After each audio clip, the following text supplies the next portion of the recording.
الحمد لله رب العالمين والصلاة والسلام على المبعوث رحمة للعالمين. This statement means all thanks and praises be to Allah.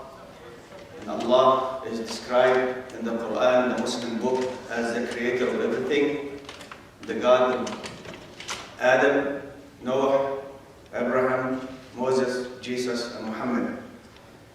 And we ask Allah, usually, with all the prophets, we say, may Allah's mercy and blessings be on him. And our prophet is Muhammad, but we say the same for every prophet Allah sent.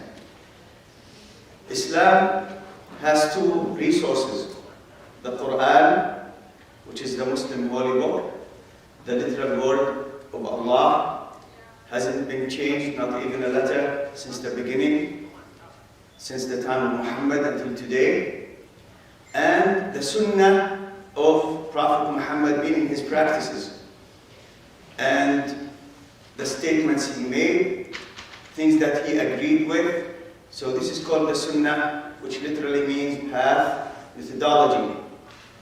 From the beginning, these were the resources of Islam, and they were explained to the letter by Prophet Muhammad to tens of thousands of his companions. It is reported that at least 40,000 people attended the last Hajj pilgrimage of Prophet Muhammad. Some people say it's up to 120,000. So tens of thousands of people actually accompanied Muhammad throughout his life, from before Islam, many of them, especially in Mecca, his hometown, and after Islam, people who were either against him, or in this case, we say the companions, meaning those who accepted Muhammad as a prophet and Allah as the creator of everything. These two resources have been explained for Muslims to the letter, as I said. We have literally millions of titles on the religion Islam that explain the religion. There is no religion that has so many books that talk about its aspects like Islam does. Allah said in the Quran, وَكَذَلِكَ جَعَلْنَاكُمْ أُمَّةً وَسَطًا. Thus we have made you a wasat ummah. I'll explain it. لِتَكُونُوا شُهَدَاءَ عَلَى النَّاسِ, so that you become witnesses over humankind. وَيَكُونَ الرَّسُولُ عَلَيْكُمْ شَهِيدًا, and the messenger becomes a witness over you. What does this mean? Wasat means literally the middle. Ummah means nation. So now let's go back to this verse. We call it ayah. Ayah means sentence. Ayah means sentence. Its equivalent is verse, like in the Old Testament, the New Testament. They call verse, we call it in Arabic. It's our language of the Quran and the Sunnah. It is called ayah, sentence. وَكَذَلِكَ جَعَلْنَاكُمْ أُمَّةً وَسَطًا. We have made you a wasat ummah, meaning an ummah, a nation that takes the middle path, so that you become witnesses over humankind as to their reaction, how they receive the message of Muhammad, and that the Prophet himself become a witness over his generation, how they receive him. This part we'll not talk about today. Ummatan wasata, a wasat ummah, meaning in the middle. It's not in the middle between the numbers 1 and 3. It is the righteous path with regards to everything that Islam legislates. I'll give you an example. Between those who say there is no God, and those who have multiple gods, Islam comes to the middle righteous path, exactly as the prophets said, exactly as the Torah, the Old Testament says, the New Testament says that God is one, He's the only one who created. So Islam takes this righteous path in the middle that humanity in general agrees. Even those who worship multiple gods, they admit that there is one of them who is the chief. We don't have chief and servants or chief and partners. It's only one, Allah. He's the one and only.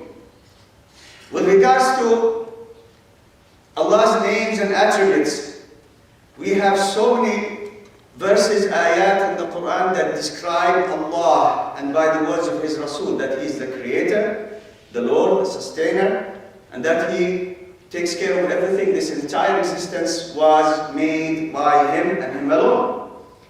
This goes in the middle between those who make Allah look like a human being, given the description of human beings, and those who deny that He has any attributes. So Islam takes the middle path, righteous path in this regard. And this you can talk about the religion in this manner. In this context, the word Sharia, I'm sure you've heard about it, Sharia means the entire religion of Islam, including the creed, the statements, dealings, acts of worship, anything that Islam has is called Sharia. And therefore, when you understand that the Sharia means the entire religion, you understand how, again, Islam is in the middle between the two extremes. Those who say there is no Sharia, we can't use Sharia, Sharia is out, what they mean is that the entire religion is out. And those who say Sharia only means to punish those who commit crimes. And sadly enough, so many Muslims think this way, that the Sharia means just to cut the hand of the thief, to flog those who drink and slander others or whatever. But the Sharia actually is the entire religion of Islam that Muhammad came with. This is the righteous path.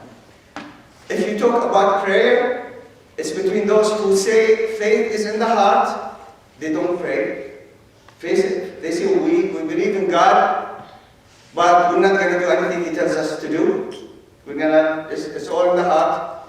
And those who spend their entire time worshipping as they claim and disregard life. This is not what Islam is about. Islam is a balance between life and religion. 3 people came to the wife of Prophet Muhammad to ask him how he conducted himself at home at night, meaning with regards to praying and doing acts of worship. When they heard what he used to do, they didn't think it was much, according to them. So one of them said, I'll pray every night, the entire night, and never sleep, meaning he'll sleep in the morning. Of course, he has to sleep, but he means during the night, I'm not going to sleep, I'm just going to stand in prayer. Somebody else among the 3 people said, I will fast all the days and never break my fast. And the third one said, I'm not going to marry. When Prophet Muhammad heard what they said, he became angry and he gave the righteous path, the middle path. What is it? He says, among you all, I am the most knowledgeable in Allah, because He's His prophet. I am the most fearful of Him, the one who does the religion exactly as I was commanded to do. But I pray and I sleep. I fast and I break my fast and I marry, meaning women. Anyone who takes a path other than mine is not one of mine. So this is about extremism here. Extremism is to defy the Sharia of Islam. The Ummah, which means the nation, as we explained, of Muslims, those who follow Muhammad, those who go to either direction from this straight path are on extremism. And the extremism here is either in the form of exaggeration or shortcoming. There are people who don't pray and they think that faith is in the heart, and people who spend the entire time thinking that they are doing worship, but they're not. Because Islam doesn't allow you, let alone order you to ignore life. We have to live our life and be sure that we are working, that we give our body the due right to rest, and similar issues. So I hope you understand now what I'm saying here, because this ayah, verse in the Quran says that we have made you a wasat ummah. Wasat means in the middle, righteous path. Ummah means nation. And this is specifically talking about those who believe in Muhammad sallallahu alayhi wa sallam. Sallallahu alayhi wa sallam means may Allah's blessings and mercy be on him. And this statement we mentioned for all the prophets of Allah. When we mention their name or write their name, we have to say something of praise for these prophets, because we consider them the best people of all time. Now to talk about what people want to hear. And what they want to hear is what they want to hear. And it's only about a few topics about Islam. Before 9/11, I used to give lectures throughout the United States, in churches, the streets, universities, masjid, which is the people call mosque. It's not mosque, it's called masjid. Anywhere, any place that invites me, I go. I speak about Islam. And when I speak about Islam, I speak in this manner. My whole message is that the religion itself is righteous. And there is no way that any extremism can come into it, except when people are either being ignorant or arrogant. And these two, they come together, by the way. Arrogance is always based on ignorance. Even if they have knowledge, they think they're better than everybody else. So this is arrogance, but ignorance, it means you don't have full information about what you're doing. So people want to hear about Islam, extremism, jihad, jihadist, what else? Hijab. Is there anything else? It's just these matters. So before 9/11, when I spoke about Islam, I would explain the major elements of the religion, 11 words. 6 about faith and 5 about the practical aspect of Islam. The 6 pillars of faith in Islam are to believe in Allah, the angels, the books that He revealed to the prophets, so we believe in the prophets too, the last day, and Allah's encompassing knowledge about everything that happened and that will happen forever. These are the 6 pillars of Iman. 5 pillars of Islam.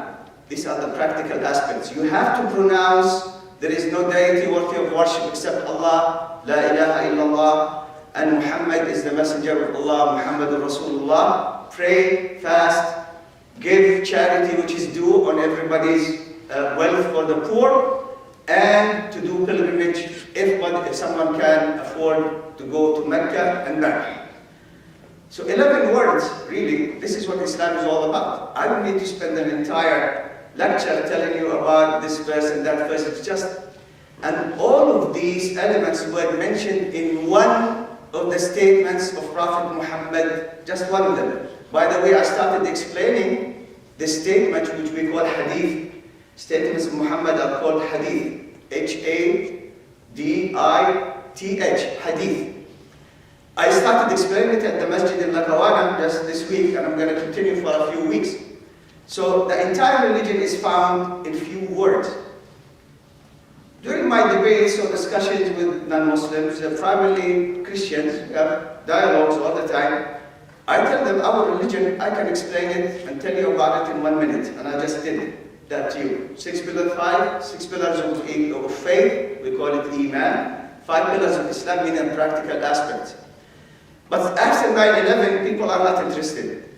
They just want to hear about jihad, they want to hear about extremism, they want to hear about this and that. That has to do with the actions of Muslims, not the religion itself. And this is sad. However, people who know who I am and what I do, I lived more than half of my life in the West, started studying English literature in Britain, came here, started my chemical engineering degree in Texas, and then I don't use these degrees in anything except that I write, translate Islamic literature into English. I have about 60 books in print. This is the latest of them. And if somebody needs a copy, talk to the MSA people, may Allah reward them, and I'll give you a free gift from me. Anyway, this is what I do. I translate author Islamic books in English because my message is to explain the religion itself. The Sharia that we call. Sharia is the entire religion of Islam and what Islam has to offer for humanity. And I don't fail to mention that Islam has become the largest religion on earth. There's no doubt about it. It is the largest religion on earth. And it's not a little cult here or there that people can deal with it in a certain area. Everywhere you look, you see Muslims. You see many Muslims on this campus. Many of them don't want to come here to listen. And I don't fail to mention that too. My criticism is usually and in many cases for what Muslims do to make this understanding about Islam so defective, because they have a hand in it. So let's go back now to the topic. They want extremism. I explained that the nature of the religion itself doesn't accept extremism. So by definition, whenever somebody goes to the extreme, they are deviating. Deviating is called, in Arabic, the opposite of exit. يخرج, خرج, this is called in Arabic, مخرج, exit. So somebody who wants to deviate, they get out of the room. This is the room of Islam.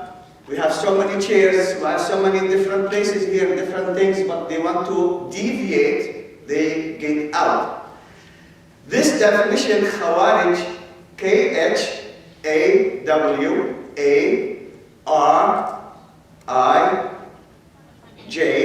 Khawarij, means what? People who deviate from the Sharia. We understood the Sharia to mean what? The entire religion, not only cutting the hand of the thief and flogging people. It's not about only the code of punishment for crimes. Sharia is the entire religion with everything that Muhammad brought from his Lord, Allah. So when somebody makes a mistake in the religion, they get out of one of these two doors. This goes to extremism, meaning exaggeration, and this one goes to extremism, meaning shortcomings. And there is nothing else that humankind can do that bring a third door. It's either this or that. They don't have any other option. It's either they go to the extreme to this side or to that side. Somebody might go to the extreme from both doors. If you can explain that to yourself, explain it to me later. But some people actually take from both directions and mix it together. It's like a bowl of salad. You put, cucumber, different kind of things, you put it together and say, this is my religion. And in it, there is many, many mistakes and many problems. But as you see, many Muslims today, in a campus like this, college is supposed to learn. They don't want to come here and learn. So I'm going to make sure that people who are recording this, they know that they don't want to come. But what am I saying here? Is there anything wrong about what I just said? No way. Islam gives you the middle path. Now, jihad, it is extremism, that's what you want to hear. Or many of you want to hear, including the Muslims, and they should hear. Do you know that in Islam there are 13 types of jihad? 13. If you hear non-Muslims and many Muslims, you would think that jihad only comes in one kind, and it is holy war. A term that makes me laugh every time I hear it. It's been 17 years since I wrote a book here in the United States, and I give it to security agencies, FBIs, to everybody, to airline pilots. I give them copies for free. Just read about Islam. The title is Holy Wars, Crusades, Jihad. It is a comparison between the rulings of warfare between the Old Testament, the New Testament, and the Quran and Prophet Muhammad's Sunnah. I made a challenge there. It's been since 9/11. It's been about 16 years. Bring me anything from the Quran, and the Quran is all with us. You have it in any language you would like. 120, I think, so far, languages what the Quran has been translated to. You can look into this book and find, for me, 2 words. Harb, war, muqaddasa, holy. There isn't any. You see here? It makes me laugh. There isn't any. So people keep repeating jihad, holy war, jihad, holy war, jihad, holy war. Where did you get it from? We didn't give it to you. We don't use this term. This term is defective. You know why? Jihad itself, as I mentioned, has 13 different types. We'll go to that in a little bit. Jihad is my action. And I am prone to making mistakes. I can't call my action holy. It's defective from the beginning. The meaning itself is defective. It's rejected. I can call it harb because one of the 13 types of jihad have to deal with war. But let's talk about it because extremism comes in this time mainly from here, from misunderstanding what's going on. Imam Ibn al-Qayyim, his name is Ibn al-Qayyim, one of the major scholars of Islam. wrote a huge book about Islam. It's in about 2,000 pages. I'm translating this. I have 4 volumes out, each of 300 pages. It's going to be 12 more, hopefully, Allah willing, before I finish. In it, he writes that there are 13 types of jihad. Only one of them has to do with warfare. What happened to the other 12? They were sucked into the term Harb Muqaddasa, holy war. And you know what? Some Muslim groups who have taken themselves out from the room, either from here or there or both, they also call their groups Harb Muqaddasa. But where did we get it from? We didn't have this kind of term in our religion. It is not from the wasat, the middle, righteous middle path that Islam brought. Holy war is not there. So 13 types of jihad. You know what jihad means? To make the effort. I came here, I drove for 27 minutes according to the GPS, but I think the GPS had some kind of problem. It took me 35 minutes to get here. But anyway, I came here, I made the effort. This is jihad. And here's the news. The non-Muslim guests who are here, you made the effort to come and hear me, you just made jihad, by the way. This is what jihad means. To make an effort to do something. What's wrong with people? I have no idea. But jihad, originally as Islam explains it, and I put these definitions in my books, including here in this one, that jihad means to make the effort. Meaning what? So many types of jihad. Mostly dealing with my struggle and yours throughout your life with the temptations of the devil, temptations of life, temptations of doing what's not legal. The whispers that we call him shaitan, the devil, comes and puts in your mind doubts about the religion, about Allah, about the creation. So this struggle which has to do with yourself, between yourself and your creator, this is the biggest type of jihad. It takes the entire lifetime of you. Your entire lifetime is dependent on that, how you can deal with the devil and what the devil says and tries to make you do. What's the devil's problem? He hates us from the time of Adam. He just wants to take everybody with him to hellfire. He knows he's going to hellfire, but he would like to have us for companions with him. And we'd like to say to him, thank you very much. No thank you actually. But anyway, so this is the entire life. It's called jihad. It's the struggle that you have between you and yourself about this life, how you behave yourself according to the religion, how you obey your creator and you don't. So it is about the entire life. Also, my specialty is to respond to sects that used to be sitting in this room with other Muslims, and they started going out from here or there.